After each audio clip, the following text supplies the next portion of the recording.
IT Club by Ministry of Programming in 2022. And before we start introducing our guest speakers today, I'll briefly remind you on a few household rules, so to say, when it comes to ABSL clubs. So during the session, we kindly ask you to keep your microphones and possibly cameras muted.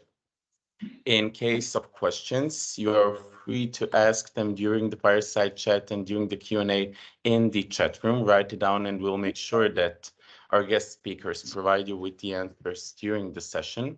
I must say a lot of you are, so to say, common guests at our IT clubs, and we're very thankful and grateful, both teams ABSL and Ministry of Programming, for having people that are coming back constantly to such sessions. It means a lot to us, so thank you. You guys know who you are. And before we start, just to remind you that sessions at the ABSL clubs and panel discussions Leaders Talk are being recorded for internal use of ABSL knowledge sharing activities in Bosnia and Herzegovina and ABSL internationally. So we ended the formal housekeeping rules. It is my pleasure to introduce today our guest speakers at the fireside chat, Mr. Keith Ippel and Faris Začina. And we are talking today about one of the most asked topics when it comes to ABSL activities, and it's remote teams, everything we need to know. And true expertise will be shared today. I got a glimpse before we started today, and all I can say is enjoy, and gentlemen, the floor is yours. Welcome. Amazing. Thank you. Thanks for having us. Yeah. Thank you, Ali. So yeah, so I think it's a really interesting topic, and it will stay interesting as it's extremely challenging. But to start, maybe Keith, because both of us, we are old enough that we remember the times that when we started working, like there was no remote, there was no hybrid. So, you know, we were working in the office, regular working hours, and it's like, and it must have been a shock for you. And like the first time you got into a remote environment, or when you started leading a remote team. So maybe you can tell us the story, what was your first impression and first story with remote? Yeah, thanks for asking. And, you know, so this story actually goes back to 2005. And so it's been 17 years now. And what actually happened was I was running a tech company at the time, software company. And one of our lead developers, a gentleman by the name of Mike Doyle. So if anybody here on this call likes to rock climb or bouldering, Mike Doyle for the last about 15 years has been considered one of the top 10 climbers in the world. And so what happened is he came into my office one day and he said, "Hey, Keith," he said, "I got bad news." And I said, "Oh, what's going on?" And he said, "I have to resign." And I was like, "Oh no," like he was an amazing employee, right? And I was like, "Why do you have to resign? Like, what's going on? Do you got a new job? Like, what's going on?" He's like, "No," he said, "I've climbed everything within 100 kilometers of this office and I'm bored to death." And he said, "So I'm going to take a year and I'm going to go climbing. I'm just going to try different places in the world where I can go climbing." And so I was like, "Wow, that's completely amazing." And then as we were talking about 15 minutes in, I'm like, "Well, hold on a second. Why do you have to quit?" And then he said, "Well, because I won't be here." And I said, "Well, what if you take a laptop?" And he's like, "I can do that." Right. And so, of course, you and I know what bandwidth was like back then, right? And so basically what he did is we bought him a laptop and he left the city, left the country. And for the next 12 months, he would log his source code. He would do his weekly team meetings, and we had no idea where he was at any point in time. And just as an aside, somebody needs to shut their speaker off. Yeah. So, anyways, so it was really funny that you know, we just started this process and we had no idea what we were doing, right? Like, but what we did is we had a conversation about, will he be able to, you know, put his source code in? Will he be able to attend weekly meetings? How do we structure that in a way that makes sense? And what we actually found out was that not only was he still a valuable contributor to the team, he was actually more productive remote than he was in the office.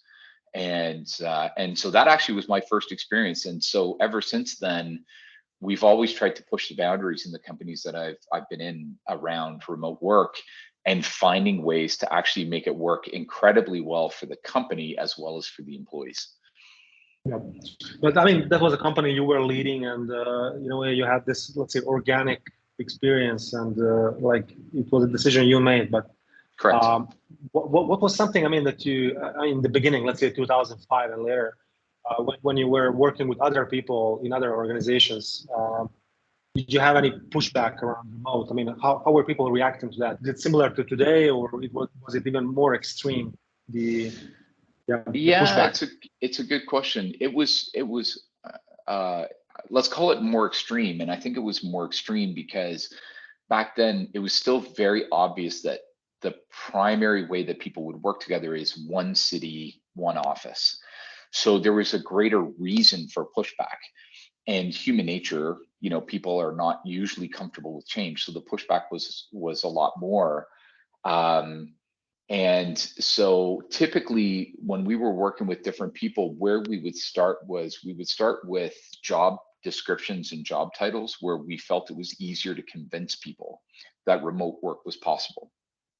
And so in particular, of course, that would start with technical roles. So software development, QA, product design, and then sales, customer support, account management, and then we would start to bleed into roles like marketing and operations and some of the other roles. So typically the way that we would do it is we would infiltrate, if you will, or we would start with those roles where it was easier for people to believe that somebody could be remote and productive. Yeah. So yeah, connecting to that, I mean, how would you prove in those days that somebody was productive? Because you said your colleague that you worked with was more productive remote than on site. I mean, what formed that perception? What was the conclusion based on? Yeah, and so that's actually a really great question, and it's something that I think learned very quickly in this process is that when somebody is working remote, you need to be much more deliberate and structured in terms of setting goals and objectives and measurements. So, for example, in the case of some of the early people that we would do this work with, from a technical perspective, really it was about feature sets, bugs to be solved or fixed, documentation levels, and then it would be things like meeting attendance and other pieces that would kind of wrap around that. And so the benefit was it was actually very easy from a technical team perspective to measure performance and to measure productivity. And as we started to branch out into other departments, and since then in other companies, when we talk about departments like marketing, sales, operations, finance, you start to talk about these other things, it forces us as leaders to be more deliberate about setting goals and objectives, or depending on the company that you're running, like OKRs, KPIs, depending on the framework you're using. But you have to be more deliberate about that, because it's so easy to not talk to somebody for a week or 2 weeks, and you believe that because you see them in person that they're being more productive, which is actually not true, right? So the goal is to say, here are your specific goals and objectives, and here's how we communicate progress, and here's how we escalate issues when they come up. When you are able to define those up front, then you have the measurement ability. Then you can make sure that not only is the person productive, because I think that's the easy thing to talk about, right? But it's actually, are they engaged? Are they happy? Are they productive? Are they working well as a team, right? Like all of that starts to come out as a byproduct of that. So it does step up the responsibility of the leadership team to make sure that we're tighter on goals and objectives down to the individual level. But it actually makes for a higher performing company in the process. That makes sense. And I think, so what you mentioned is that in a way, the outputs are very visible, especially in software teams. And in a way, it's easy to see what the developer, for example, is producing if that person is remote. But as a leader, how do you deal? I mean, when other roles move remote, like for example, marketing and management and sales, I mean, and any roles that are not technical, that don't have very maybe strict daily outputs. What was the way to for you as a leader to make sure that you understand what are the outputs, what are the outcomes of those teams? Yeah, and I'll be honest, Faris, like when we started this back in the mid to late 2000s, it was harder. The benefit that we all have today in 2022 is that there's actually way more in terms of platforms for measurement that allows, especially around things like sales and marketing, very kind of client-facing roles, to actually be able to set KPIs and then measure them. So what I'm referring to here in particular is how sales and marketing have gone online. So digital marketing, inbound marketing, but also how sales has become a much more digitized process. And so in these frameworks, the benefit that we all have now is we have inbound marketing tools. This is everything from Buffer and Hootsuite to, say, HubSpot as like the kind of like the macro one. The other one is customer relationship management tools, or CRM for short. So this is like, again, HubSpot, but yeah, Salesforce.com, of course, being the biggest one. These are tools actually can measure progress and productivity, because when we're talking about sales, for example, and we have remote sales teams, yes, we have our sales targets in terms of revenue. But when we leverage platforms like CRM, we're actually able to measure the shape of the sales funnel. How many leads become how many qualified leads, become how many proposals, become how many verbal agreements, become how many agreements, right? And so the benefit that we have now in 2022 is we have the technology and the platforms to do the measurement for us. And then we as leaders with marketing teams and sales teams, and I'll use those in particular, we then have the ability to say, it doesn't matter where in the world they are, I know how things are flowing. I understand the shape of the funnel, whether it's a marketing funnel or a sales funnel.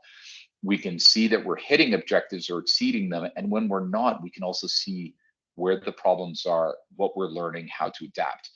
I will note, for those in the room here who are thinking about operations, this is where very effective project management tools, right? So this is like Notion, Asana.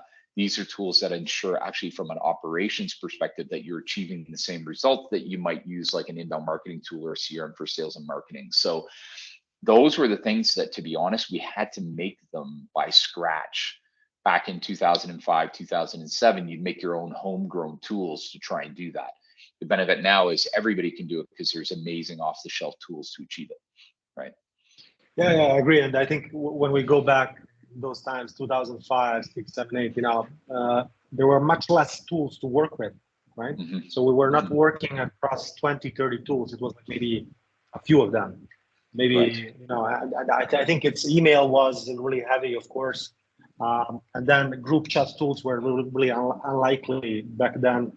And then I think one of the biggest complaints of people was always like, when they switch to remote or to hybrid, they are using like 20, 30 tools. They need to use Miro for modeling. They need to use Notion. They need to use all of these tools to communicate, Slack, whatever. So what is your experience, how to make that simpler for people? So that's actually a fantastic question. First is that when it comes to how tools are used, so leadership says, here's the corporate goals and objectives. Here's how we're going to measure success, right? Here's how we're going to try and learn together. Great. Once you get past that, then the how do I, that needs to be answered by the team, right? So for example, is Slack the right tool? Is Asana the right tool? Because you can't make tools efficient from the top down, right? The team needs to speak into what works well for them or not. And so when you allow the team to speak into that, that's actually where, for example, in tools like say Notion project management tool or Slack, that's actually where it will become really efficient, because the team will then help to design it and then help to optimize it, because no one wants too much, right? No one wants too much tool, too much process. And then I think the second piece that I would say though is that, to your point, 2007, 8, 9, there were very few tools out there. Now there's literally thousands of tools out there. So what I always recommend for a management team is once a quarter, do an audit of all the platforms you're using. Because what you'll find is every 6 to 12 months, you will actually stop using about 10% of your tools. Because sometimes what happens is, we as a team, we're like, oh, hey, let's start using X, whatever that tool is. And actually what they found out was it was actually a tool for a specific moment in time for a specific purpose. And then you just end up, it's there, it's kind of in everybody's way, and you're wasting money on a tool that you don't use. And so I think a quarterly review of the tools and platforms really help to make sure that you can eliminate the excess and the inefficient stuff. But you have to be willing to have the team to speak into how to implement tracking goals and objectives, how to implement daily communication, because they're the majority of the team and they're the people who really have to rely on it. And we as management, we can adapt well into those. Yeah. Yeah, that makes sense. And I think that audit is really useful to just figure also what to remove, not what to add. I think it's so easy to add one more tool to solve something. I mean, one crazy story I've heard like the other day from a friend was that there is this startup that is pretty large, but they're using GitHub as the only tool for the whole organization. And I was like, what the fuck? How do you mean? Literally like marketing, sales, developers, everybody's using GitHub and they're all committing their work. So it was like a really crazy idea, but in a way, it's so interesting at least for me as an engineer, as an idea that could be maybe interesting to experiment with on a smaller scale. Well, and here's the inspiration that I will give to that. So first, every company is in a different industry with a different business model, right? So for example, like this GitHub idea, probably a technology enabled business wouldn't be a surprise if it was like business to business focused. And that's good, that makes sense. The takeaway for everybody on this webinar is start with one. So whether it is GitHub on one side or Notion or Slack or say HubSpot, it doesn't matter what the tool is, always start with one. Why start with 12? You start with 12, you're introducing layers of fat. What you want to do is say, I'm going to start with one tool and then I'm going to add to it. And so I find when companies start with a limited number of tools and then expand, team is more efficient. The team finds out what's really important in terms of communication and tracking. And then when you add tools, they're going to have each individual tool. If you go from 1 to 2 to 3, they're going to have big impacts, big positive impacts on the business. So I think my comment to you is that's a great example, because what it does is it reflects the philosophy of start small, one tool, maybe 2, then go, right? And then sure, you'll add like an email automation tool and stuff, but cool. Yeah, it makes sense. I mean, you're always using email, but then you have maybe one tool that you're trying to make work. And I think we had the same experience when we started using Notion, and it felt like we had to add more tools, but then we're always coming to the conclusion, okay, let's actually try to use Notion for everything, because if we continue adding these tools, it's going to become overwhelming. So I think that's a great point. Start with one. But like, to come back to what you said, like about the audit and the role of leadership. I mean, one thing that I was reading is, and it's also visible in our own measurements, is that today in remote or hybrid environments, people spend an overwhelming amount of time on email and Slack, and literally it can amount to easily to 20 hours per week per person, especially in management teams. In dev teams and design teams, maybe it's a bit less, but it depends on the size of the team and the structure of the communication in Slack. So how do you solve that? How do you make people more productive and less busy by just opening Slack repeatedly during the day and checking if there are new messages? So one thing that I would say to this is, first, at an individual level, I think people need to understand what their productivity flow is, right? So Faris, you and I were speaking the other day about how you have like a morning routine, and that morning routine helps you to tackle a couple of specific elements of your daily productive ritual, right? So for everybody here, for example, I only look at Slack in the first 30 minutes of the day and the last 30 minutes of the day, period. Like that's the only time I look at Slack, because otherwise, to your point, if I look at it anywhere else, so my team actually knows if something is urgent, they hit me in WhatsApp. So if somebody has to raise a red flag, it's in WhatsApp. Otherwise, I only look at Slack twice a day. But that helps me because I know my best time for Slack is at the beginning of the day and at the end of the day. So I think first and foremost, I think at an individual level, we have to find where our rhythm is. That's point number one. Point number two is, I think as a team, you have to come to consensus on the purpose of different tools. So what is the purpose of Slack? What is the purpose of email? What is the purpose of Viber, WhatsApp? What is the purpose of Notion? Because the challenge, I think, for teams is when you actually have cross purposes, cross platform, right? So if you're having like a stream of consciousness conversation in email, chances are actually that's what Slack is for. So then the challenge for the team is you actually don't know where you're looking for that. So then you end up kind of monitoring everything all the time. So I think you have to come up with an agreed structure as a team, a code of conduct for each platform.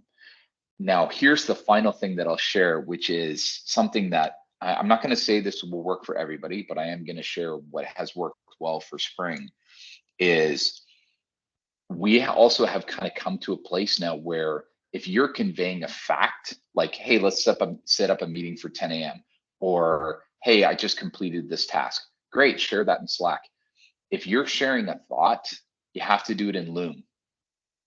So in other words, so often the written word, the typed word, the chance of it being misunderstood or misrepresented is so high that what we do is we say to everybody, like, if you're going to share a stream of consciousness, or if you're going to share a thought, then create a short Loom video, 5 minutes or less.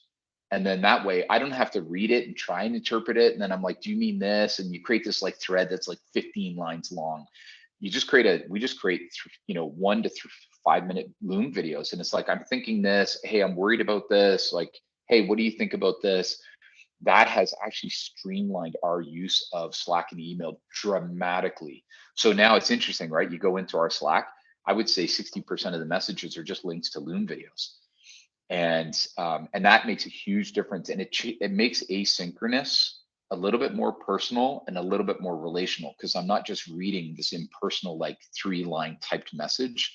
I'm actually looking at your face as you're like, hey, I'm thinking about this, or like, hey, what about this, and it makes a big difference. Yeah. So, and I think it's, Slack can often feel like you are talking to a group of chatbots. So it's almost like it's very impersonal. You have emojis maybe to make it like more human, and but still it feels almost like maybe there's a chatbot behind this person. So I agree with you. I think audio and the video, asynchronous audio and video, make it like very nice to feel like you're working with humans. To also increase the social bonding, and maybe a segue from there is, as we speak about the importance of face-to-face interaction, and the to see each other. I mean, through a Loom, or to hear each other through an audio message. What are other ways that to make the experience of remote work and hybrid more human? Mm-hmm. Yeah, I think we're all still learning that. And Faris, actually, I'd be curious as well for you to share some of the lessons that you guys have learned and are experiencing today at MoP as well. So for us, one little trick has been using Loom videos. The second thing is we have instituted in every team meeting a minimum 5 minutes where people are just connecting. So where we set the agenda, and then what we do is we have some form of an icebreaker where we're just connecting. And in the busyness of the week, that may sound busy, but like I'll give you an example. We run a 1 hour weekly meeting in our company, and just for everybody's context, our company is 20 people. So you can do this at a team level if your company is much bigger, or if you're a smaller company, you could do it at your company level. But we traditionally would do like a 1 hour company meeting every week, review the past week and this week and everything else. Now, true story, we condense that agenda to 30 minutes. And then the second 30 minutes is just team socializing. Because we have people, to give everybody some context, like I've got 22 people on the team now, but I've got 22 people across 6 cities. And so there's a lot of remote, right? And that social is structured. It's not just loose, like it's structured and it's on point for who we are as a company and where our goals are and what our values are, et cetera. So it is scripted, but it really helps people to connect. So that's something we've been doing.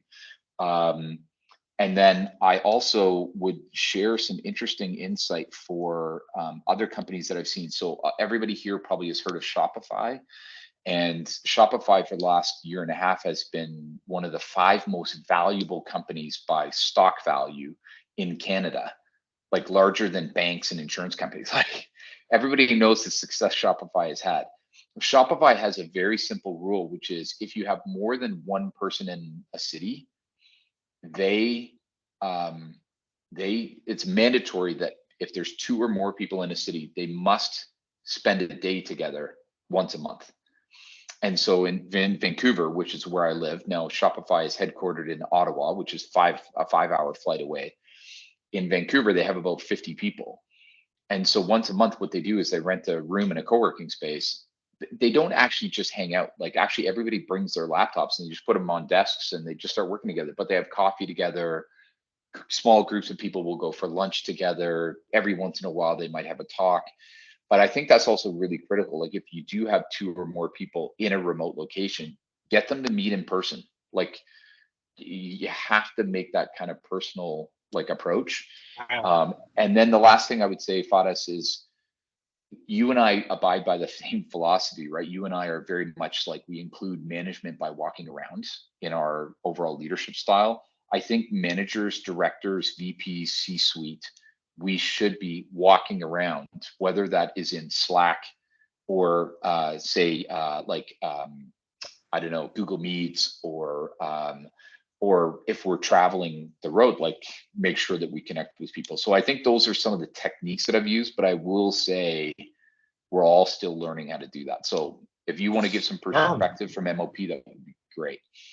Yeah, of course. But I think that idea of deliberation around social is very important, because I think what we are used to in traditional management is through HR, we do like team buildings and stuff like that. But I think there is this element of being disconnected for long periods of time. So I think what you are describing makes a lot of sense in terms of having deliberate routines and social and bonding systems. So you can do it regularly every day or every week. And I think also one example of that is GitLab. I'm really inspired by them because they're like a full remote company. They're the biggest full remote company in the world. They have people across 160 places now. So it's a crazy thing. They don't have an office. So they are also doing this deliberate bonding through Slack channels that are dedicated to specific fun topics or mini clubs or stuff like that. So I think it's a very good technique. And I believe, today even our Slack at MoP looks like, it's mostly looks like a hangout place, But there are some channels for specific topics and groups and work. But I believe that as you go more and more remote, you need to have these channels for fun or ways to introduce bonding in meetings. So talking about that, about bonding and the need to socialize. Obviously during Corona and after it, we have a rise in mental health issues and isolation. So people are feeling. We know that some people are completely against the bonding and socializing at all. Even through these channels that you described. So for example, I know developers that don't want to come to the office. They don't want to come to team buildings. Yeah, They totally. believe, okay, give me the work to do, and I just want to get it done, and then I'm gonna bond with my friends and with my family. So I don't want to bond with people from work. So I think that's completely fair. But I just want to ask you about the consequences of that for the work environment, and how do you deal with that? And yeah, did you have an experience? Maybe share. Yeah, so a couple things that I would say. One is we have to remember first and foremost that at the end of the day, the world is actually first split into two, right? So we have extroverts and introverts. So a lot of times, for example, when we hear people who are like, oh, the remote work is over and everybody needs to come back to the office, and I can't imagine why anybody would want to stay away from the office. Typically, if you put that person through a Myers-Briggs test, they would be an extrovert, right? And then a lot of the people who are like, why would I go back to the office? It's because they're an introvert. And so one of the huge unintended benefits of COVID has been, it has been the great equalizer to create equal opportunities for introverts and extroverts in business development, professional development, leadership, etc. And so to your question, first and foremost, I think we all as leaders, we need to first and foremost say, well, hold on a second. Mixing remote work with in-person is powerful because it actually allows us to honor and take and kind of maximize the opportunity for both extroverts and introverts. And the second thing is, to your point, which is there is what quote unquote the business believes is the right thing to do and what people need and value. So to your point, if people need, and not everybody needs this, but if people need social interaction for mental health, and there's many people who need that, good, create the space and the opportunity for that. So for example, like MoP just opened up a new office here in Sarajevo. That office is specifically designed to foster social interaction for those who want social interaction, yet create space for those who need to be, kind of just focused and getting work done. And so I think for me, the important part here is space is still a part of everybody's future, and it should be. It's strategically valuable. What we should be doing is we should be reshaping the purpose of space. So space as the purpose to foster social interaction, to help people solidify mental health. And yes, there are those people who, like, they don't need it, they don't want it, they're not fueled by it. What you do then at that point in time is you create environments, and I'll use the Shopify example where you say, hey, once a month, yeah, sure, come into the office. You got to come in, right? But the reason for that is just so that everybody, A, knows you're still alive, B, you can meet the new faces, and you can just cover a certain set of things that otherwise wouldn't be covered, like in an online environment. So the benefit is the future of space. It's not the future of remote work, it's the future of space, right? Which is, space is no longer desks in an office. Space is about social interaction, it's about team building, it's about group meetings, and it's about also creating space where people need to get out of the house every now and again, get away from the kids, get away from laundry, stuff exactly. like that, right? Good. But what I like, what I like about that is, about that train of thought is that, in a way, I really understand the introverts, because I'm also maybe some people don't perceive it like that, but I'm also an introvert. So I don't like meeting with people. Even though I'm a manager, I understand I need to do it, but I'm an introvert.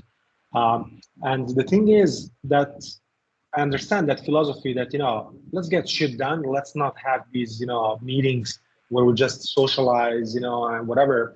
But I think one idea that could be implemented is, of course, to build a space where people can enjoy spending time and doing something specific, but also thinking about the activities. Because I think, like, for example, team buildings very often are not fun for some people, Correct. So some people find other types of activities fun, and these activities can be social. For example, maybe the introverts would love a hackathon, but they don't like the rafting or barbecue, So I think we need to think along these lines of what are the real motivations and interests of people, and how to build more deliberate structures for them. Via Slack, via other tools. For example, one attempt of that inside MoP was to build these clubs around specific topics, like, let's say, I don't know, investments or health or basketball or running. And it was very natural because then maybe even the introverts will find purpose in that because maybe they are introverts, but they like running. So maybe they can run with some of their teammates. So I think, that's maybe one idea that can overcome this issue of, because I think management often thinks about socializing in these very simple terms. Let's organize a team building and let's invite the whole company. Yeah. So one thing, everything you just said, I completely agree with. And so one example for all of those in Sarajevo, there's this place in Sarajevo called Fox in a Box, which is an escape room. And so from a team building perspective, amazing place to go for team building. Now, I did it 4 days ago with my family, my wife and daughter. They're both introverts. So we were 1 hour in an escape room, and I don't think we said 30 words, right? Very quiet, very analytical, like kind of walking through that process because they're introverts. And so to your point, Faris, if you do an escape room and you put, 4 extroverts and 2 introverts in the room, the 2 introverts are going to hate it, right? Because the 4 extroverts are like screaming and talking, they're doing everything that they do. And the introverts are like, I can't think in here, And so one thing that I would encourage for every company that's here, whether you are a team leader or you're leading a company, is I would have everybody do Myers-Briggs. Because then the benefit is when it comes to team building is you actually know how many introverts, how many extroverts, and you can actually start to tailor programming around social. The other thing actually is when you do like these online meetings, like we're all doing right now, the benefit is that if everybody knows who's an extrovert and an introvert, so for example, Faris, like you and I come into this room, I'm an extrovert, you're an introvert, then actually I can come in and say, hey, Faris, are you up to like just get caught up on life first? And you might say, actually, you know what, can we just get on to the business? Great, okay, good. Or I might say, actually, can I take 5 minutes to tell you about my weekend? And you'd be like, yeah, I got space for that. Like there is a humanity to that, right? Which is honoring who people are and where they thrive and where they don't thrive. And it's both for the benefit of the extrovert as well as the introvert, like both win, right? And that's an easy thing to go through, right? Exactly, but I think to be fair, introverts also need socializing and bonding. It's just that as introverts, we often, we don't feel the urge to do it, but when we do it, we feel good. So I think it's a tricky problem in management, how to resolve this in remote environments. But to switch a little bit to more fun questions, so what are some of the craziest shit you've seen in remote environments? I mean, tell me, like, let's say 1 or 2 stories, like what is something crazy that happened? Like, then I can tell you also one story. Something crazy that's happened? Wow, that's such an interesting question.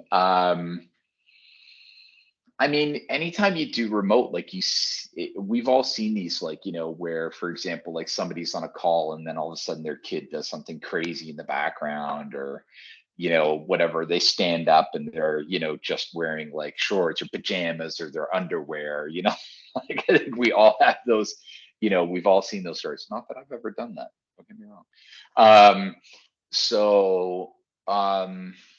But crazy stories, eh? That's such an interesting question. I don't know. I don't know if I have a really crazy story.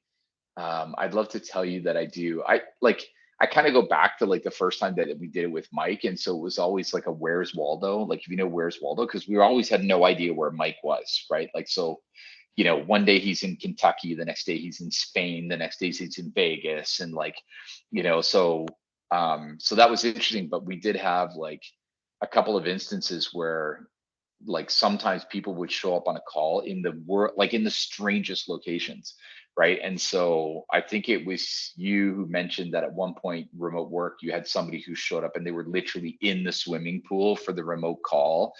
And we had somebody, I remember one time, true story, we had somebody on a balcony and we were doing a call. And then all of a sudden, what you saw in your screen was the laptop tumbling as they had accidentally pushed it off the ledge of the balcony. And so like literally it was like, kind of like sky building. And then, as it like hit the ground 12 stories down. Right. And so yeah, there's definitely been lots of that has happened. Yeah, exactly. But I would say the craziest usually is where you're talking to somebody and you have a meeting scheduled and you assume they're in a certain place at a certain time, and then all of a sudden they're in some other context and you have no idea what the heck's going on. You know, like those are pretty funny. Yeah. Yeah, So. I think I can. It resonates with me because I mean people are just traveling, moving around. You know, it's like they get used to move much more, and we had this instance, as you said, like where one of the designers we were collaborating with on the startup, she was traveling across China and Thailand and other places, and whenever she would dial in, she was in some crazy place, like you know, like maybe like a candy shop in China, and then the next day she would be literally dialing in from a pool swimming, and then you know she would come on the edge of the pool and you know, what's up guys, how are you, you know, and you know, and then you think, okay, maybe we are crazy because we are in the office, or she's crazy, you know, but somebody here is like this completely nuts. But also one good story is we had uh, like in remote work, sometimes you don't even know what, I mean, because people are in some crazy places, they are in crazy state of mind as well. Sometimes maybe they had a joint. I mean, literally we had one developer, a Russian guy that was like smoking weed all the time. And then he would come on the call like completely high. And, you know, you could see it very clearly. Also, we had one example of one of our partners like in 2016 that came into a meeting, and the guy was singing like you know the song, you know, hello from the other side, and then the guy like you know, and you think, okay, what the fuck? So is this some gimmick or some, I don't know what it is? And then maybe the guy also was high or something. So there are a lot of these crazy situations, and I think it's fun. You know, fundamentally, it's fun to give people space to be what they are, to be where they want to be, as long as they are productive, as long as there's output and outcomes. So yeah. Totally agree. I will say, not that this is a crazy story, but it's a really fascinating story about remote work, which is, so Spring, we do work in 50 communities around the world. So Southeast Asia, Latin America, Southeast Europe, North America, you know, a little bit of Africa, like we work everywhere. So one thing that is interesting is Slack day-to-day, email, formal, fine, but urgent tends to be some platform like WhatsApp, right? But the kicker is globally, it's not a universal tool. So for example, in Canada and in a few other countries, it's WhatsApp. In the US, it's Signal. In the Balkans, it's primarily Viber. In Vietnam, it's Zalo. So like I literally have a whole page of icons on my phone. And like at any point in time, like if a buzzer goes off, I don't even know which platform. And so I'm literally constantly flipping between like Zalo and like WhatsApp and Signal and Viber. So getting a group call across the world is challenging, because you know. And that I think the tools are still not there. I mean, quite, because I mean, you know that, for example, whiteboarding, and I mean you can use Miro, you can use Figma, you can use a lot of tools, but I mean it's still not the same as being on a physical whiteboard. I mean there are solutions that with hardware, but that they're pretty expensive. But in general, I mean the tools are not there. But look, I mean I think we're gonna switch soon to the Q&A. But Yeah, one closing question from me is, what is one thing that you recommend people doing tomorrow when they come to work to just have better relationships and a better work environment, being remote or hybrid? So good question. Two things. We have, so I'm going to give you two things, not one. We have two channels in Slack. So the first channel is Team Take 5. Team Take 5 is where people can come in first thing in the morning and they could be like, hey, everybody, like, don't ping me today because I'm writing a proposal, or it's like, you know what, actually, this is what I got going on today. So just a quick like, oh, hey, look, Faris is, you know, this is what he's got going on today. Like, it's just a great, this is what happens at the coffee shop, like the coffee shop or the coffee cooler, right? Like, it's just like, what are you up to? Great. And then the second one is called the overheard channel. And the overheard channel is the fun channel. And this is where, for example, if you and I and Adi are having a conversation and Adi says something funny, and if you type it into Slack, everybody will read it out of context. And it's even more funny. That's overheard, right? So that's the overheard is where somebody says something funny in a meeting, and if you type it in the chat and somebody just opens like Slack and reads it there, it's even more funny. The overheard is just such a great way to humanize Slack. So those are one but two recommendations. I love that. I love that. Cool. Amazing. So yeah, Adi, we're gonna give you back control, and yeah. Thank you very much. It was really interesting and relaxed to listen to you about our topic today. So in our application format, we received several questions, but there is actually one which will relax the atmosphere even more, I think. For Faris, Ljubica asked, are you maybe thinking about implementing some procedures about appropriate behavior during the working hours? I think it's related to those fun examples you mentioned. Look, appropriate behavior is very relative. So, for me, it's completely fine. No, I'm kidding. These people were not under my direct management. They are people who were collaborating with consultants or freelancers. But the question is really good to just answer it honestly. I think that as managers and leaders, we should not control people. Remote environments is even harder to do that, even if you wanted to do it. You can, think about it. You can actually, can you actually tell somebody don't drink alcohol or don't smoke weed when you are remote? It's impossible, right? So you could make a procedure around it or whatever, but then it feels like you are getting into a very kind of tricky zone of life control, because you can control your work environment. I can control our own office, but I cannot go to somebody's home and tell them what they're going to do. I think, I don't want to do it, honestly. But I also think that it's good to have some sort of principles. It's good to maybe establish some cultural values.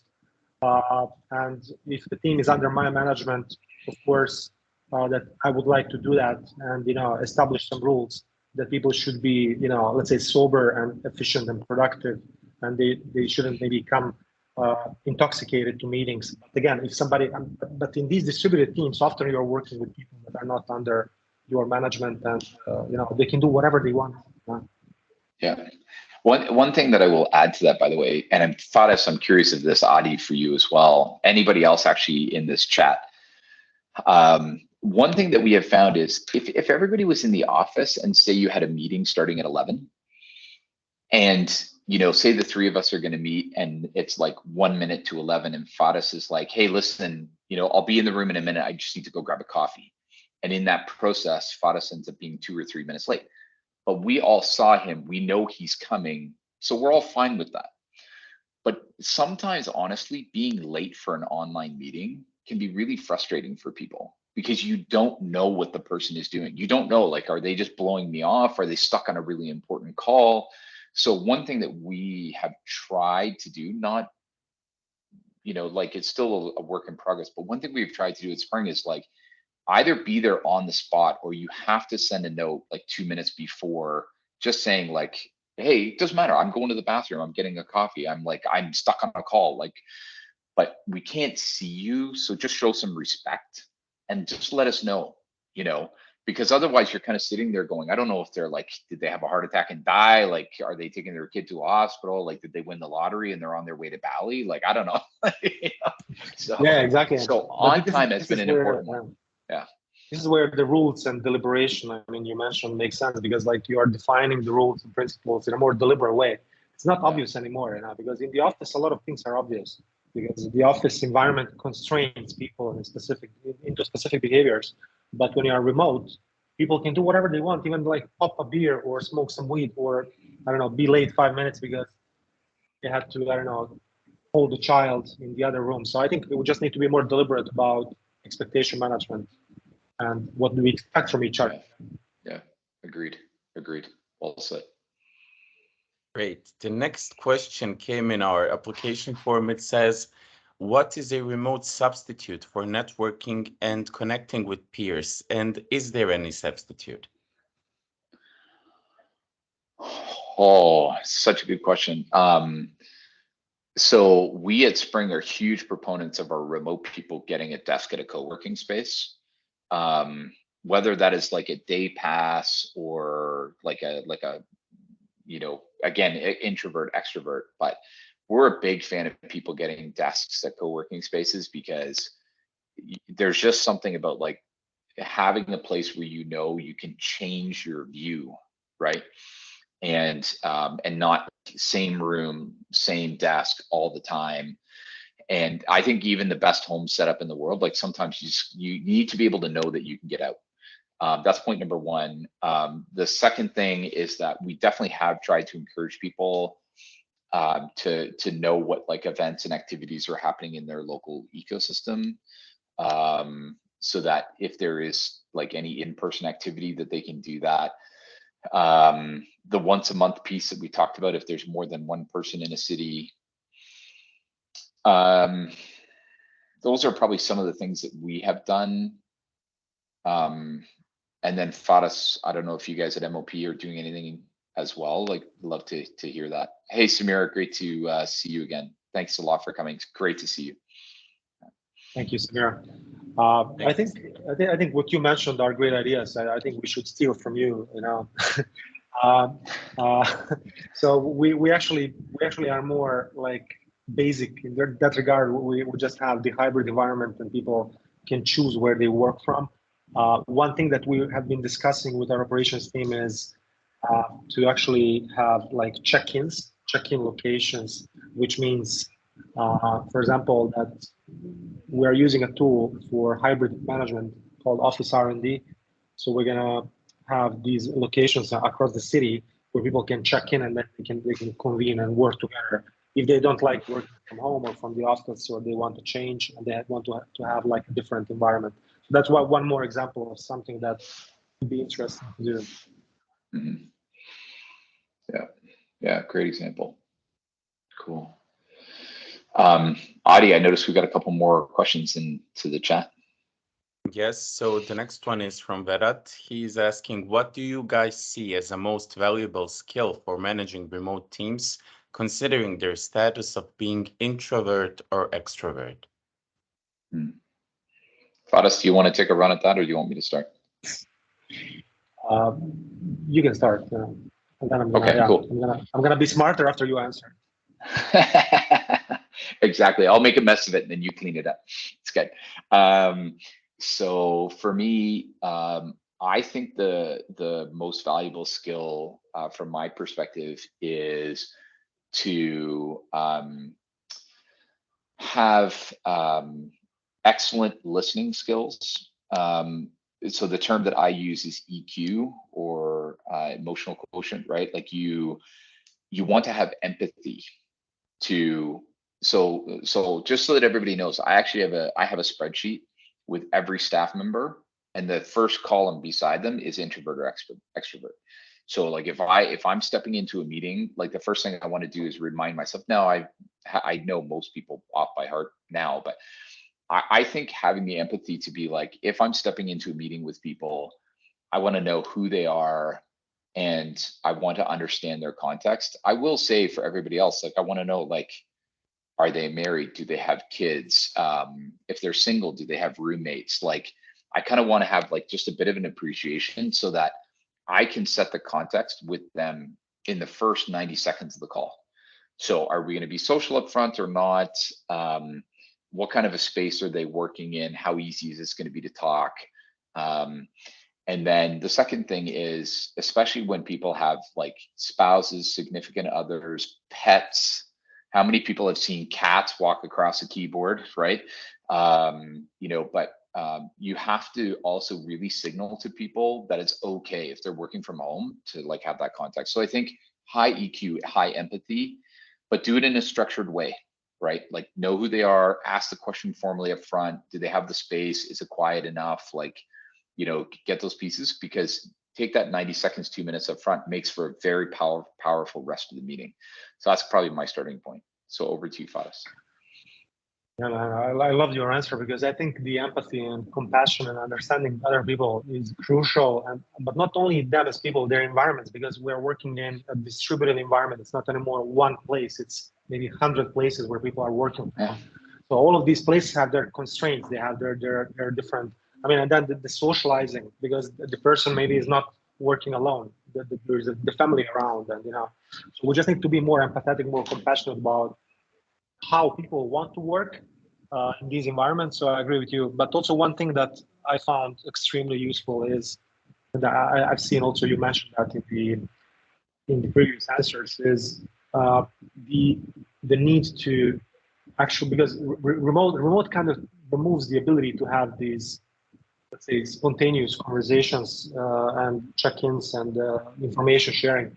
So the deliberation and structure. So making sure that you are really good at communicating in written form, modeling, Loom videos, like making sure you are like really investing in your communication skills, like writing skills, and that you are building the skill of structuring and documenting things properly and making it clear for your team. And I think that's really important. And one example of that is, for example, when we build new products with some people, and there's a huge difference in how they structure that, their thoughts and their ideas and what they want to build.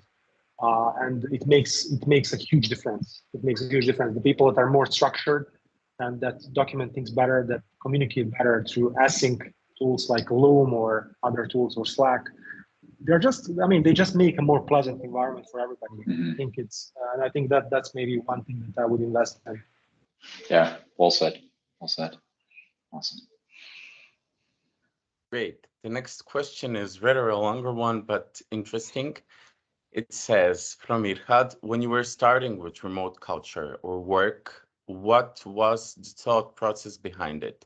Did you establish some kind of list of pros and cons for remote? Because you said that people were even more productive while remote working, but before people were given a chance to work remotely, what were dilemmas you faced? And most importantly, did you expect the rise of productivity with remote work implementation? So good question. Did we expect it? No.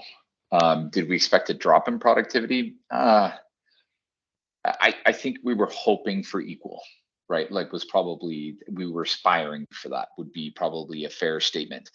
I think the dilemmas that we faced were, would people remote be able to connect with people, like just from a pure logistics, like time zone, or like your work from home, when does it work well to like connect with others versus not? So I think that actually was a big question, was could we actually get people to attend weekly meetings, monthly meetings? Could we get a hold of people in an emergency? I think we went to logistics pretty quickly first. Additional things were like, hey, Mike gets a laptop. What happens if his laptop breaks and he's in Spain and I'm in Vancouver, right? Like, so these were like just simple logistics questions that I think we started to think about. Once we started the process, then I will tell you that our thought process evolved very quickly. So a couple of things. First, what we realized is with remote work, the overall breadth and depth and quality of the team increased dramatically, because now you're not pulling from a talent pool that is just in a city, right? Like I can hire anybody in the world, right? So now, like, for example, for my team, like I got people in Vancouver, Victoria, Toronto, Ottawa, San Francisco, Singapore, right? Like, so for me, like I just get the best of the best now. So the first thing that it really changed in understanding was the ability to access incredible talent. The second thing that I think dilemma was that it forced us as a management team to be more disciplined and more structured in how we think about goal setting, objectives, problem escalation, those types of things. And I think the third piece that has come out is cultural, right? So if you're, for example, for you in Sarajevo, like if you're hiring in, say, Mostar or Banja Luka or some other cities in the country, there's some nuances, right? But if you then hire somebody in Madrid or Stockholm, right, or Vancouver, like now you start to get into cultural, right, where there's different cultural norms about like asking questions, raising problems, expressing satisfaction or dissatisfaction. So that's where philosophically it's changed. Yeah. So, but Faris, your thoughts as well, please. No, I think it's good. I wouldn't add anything on top of it. Great. The next question is from Tihana. She's asking if working in a company where serving the clients directly, so physical contact, there or a translation agency is needed. Several people always need to be in the office. Can you advise how to structure the administrative work towards more remote work while maintaining the same client and employee satisfaction? Actually, I'll let you start with this one, Faris. Yeah, I guess some companies need to have in-office personnel if they have some sort of like point of sale or whatever you want to call it, like retail or whatever. So I think it's it's tricky because in that case, I mean, even companies that produce stuff like Tesla or any manufacturing company, I mean, not everybody can be remote. And I think that in that case, it's just like on a role-by-role basis. There are different rules for different people. It does probably create some sort of a little bit of frustration, and maybe some people would like to move to other roles over time. But again, it's just like a normal thing. I think there are so many companies that are working like that. Some people just cannot be remote, and maybe for those people, there can be other perks or other benefits that make it more pleasant for them to work in their roles. Because in a way, remote is perceived as a perk, is perceived as a benefit. Often it's the reason why people work for some companies. And I think we just need to understand that it's not possible for everybody. And for those people that we cannot enable it to, we need to figure out something else. Yeah, I would add to that, because those were all excellent points. When you have a business that really does require some formal interaction, a couple of things that I've seen agencies do. I've seen some agencies where they will allow for client interaction 4 days a week. So quite often, for example, like Monday, Tuesday, Thursday, Friday. But then Wednesday is kind of like, as far as the client is concerned, you're telling them like, say, team meetings, or you're telling them that like, team offsite, or, there's a reason. But I have definitely seen agencies where they have like a no meeting Wednesday. And that actually allows for some of this hybrid to happen. And then the second one, of course, is to do staff rotation. So don't require everybody to be in the office Monday to Friday, but just make sure someone's there Monday to Friday, and allow for that mix to occur. So I've definitely seen agencies do that as well. And so I think from my perspective, to your point, Faris, like this idea of, is it a perk? I think we're in a place now in 2022 where it's not that it's a perk for employees, it's a strategic advantage for companies, while also being great for employees. Like so I think what you want to do is switch the mindset and say, if I were to reset the work structure and the work schedule where I can still allow for some face time for clients, but I'm also still empowering people to mix work from home and work from the office, you'll actually get to a place where I think you'll get better quality employees applying. I think you'll ultimately find they're more productive as well, as opposed to just sitting there 5 days a week, kind of dealing with people. And I will say that non-customer facing admin can always be remote, right? Yeah, exactly. And this is where tools like email, Slack, regular team weekly meetings, team monthly meetings, then just create that connective tissue that allow that to happen. But also, I mean, if you want to be really radical, I mean, my wife has a business where they have a retail component and a service business, and then they have like a software mini business based on licenses, etc. So the software part of the business can be completely remote, while the retail and the service needs to be on site. So what I was suggesting her is, why don't you kill the retail? But again, it's a very small company. In that case, it could even make sense. They have much higher margins on the software side than on the service. The service is just like a customer acquisition strategy. So it seems that it could be done. But then again, I mean, if you are in that position as an entrepreneur, and as a leader, and if you have like, let's say, a smaller company where you can pivot to a more remote friendly environment, that could be a strategic advantage. It could create a much better company long term. But I understand that some companies cannot do that. Of course, it's impossible for everybody to do something like that, and it's very radical. But I wanted to share that as well as an idea. Great. The last question for today's session is from Aida. Aida is asking, so remote work is great, but when everyone is responsible, what happens when someone starts underperforming? Have you had these cases, and how did you react? I'll give the structure of how we do it at Spring, which is kind of the latest evolution of how I've seen it in the companies that I've been a part of. So everybody has their KPIs. So everybody has their goals and objectives. Everybody has a job description. So first and foremost, when we talk about overperforming, performing, or underperforming, we can't talk about that unless somebody has a job description with objectives and KPIs or key performance indicators. And the reason for that is because otherwise then it's subjective. I think they're doing well. I don't think they're doing well. Like you have to have you have to have a structure by which you can say, we agreed to this, you are or are not achieving this, right? And then the second piece is in our case, we actually have monthly, what we call job scorecard meetings. And job scorecard is in two halves. So one is, are they on track with their KPIs and objectives? The second one is, how are they doing? Like, are they feeling great? How's their mental health? Are they getting the support that they need? How do they feel about their performance, etc.? So typically what we do in our case is if they come into a monthly scorecard and they're underperforming, then we'll have a conversation about why.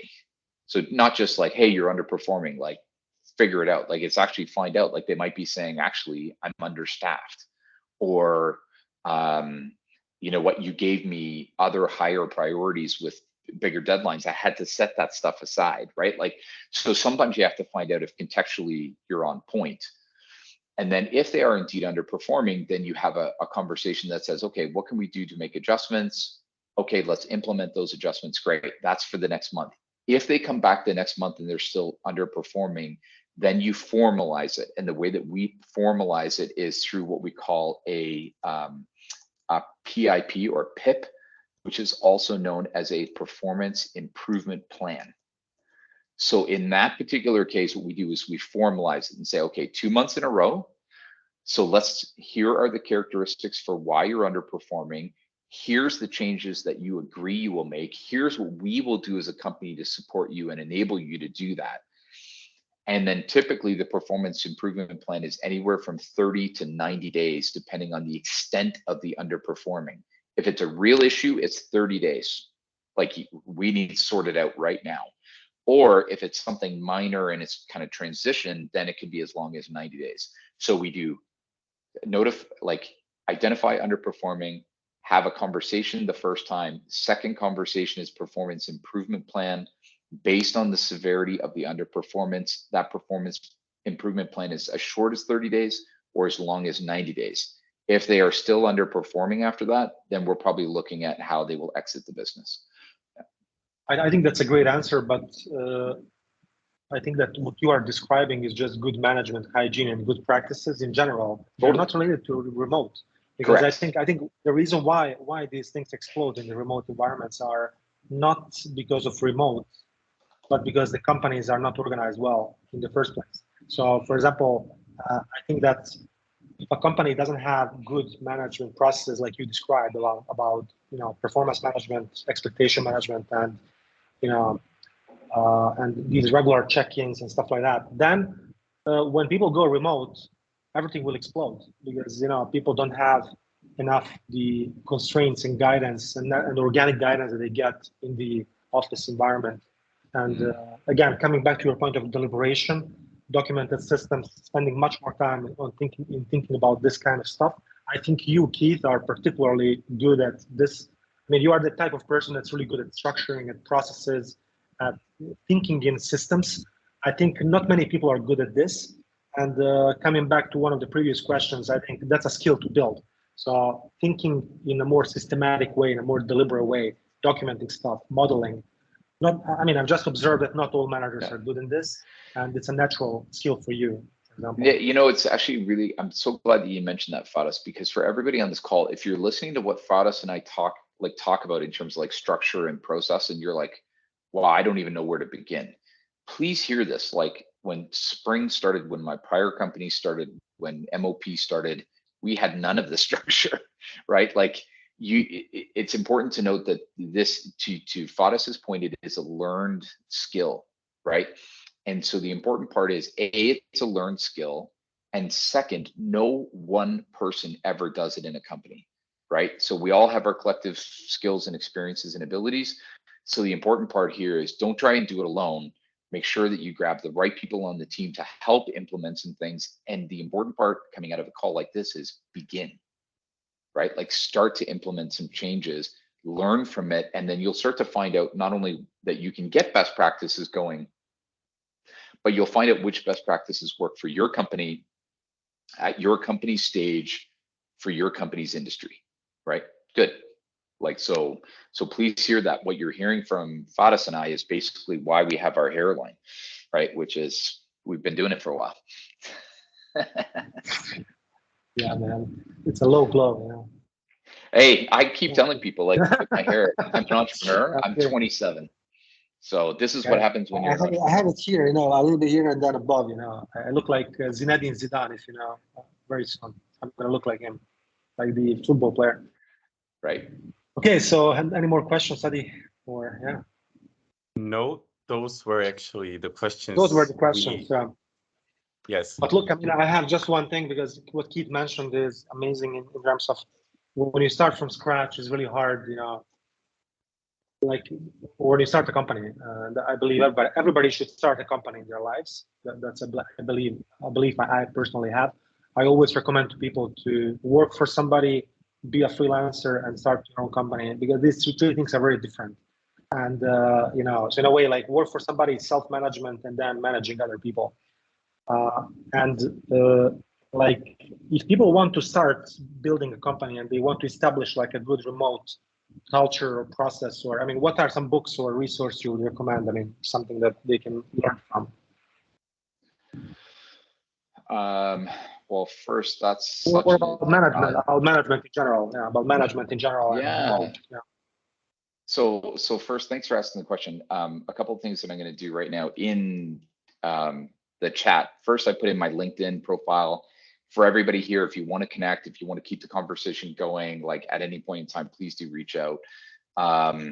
The next thing that I'm going to mention, which is I'm going to start kind of from management, then into remote work. One of the books that I really value is a book called Metronomics. And that's by a successful serial entrepreneur, Shannon Susko, 2-time exit, very, very successful. And I find that that's a great way to kind of think about like good management hygiene, right? If I use that term that you used earlier. And then the important part for me around remote work is a rapidly evolving and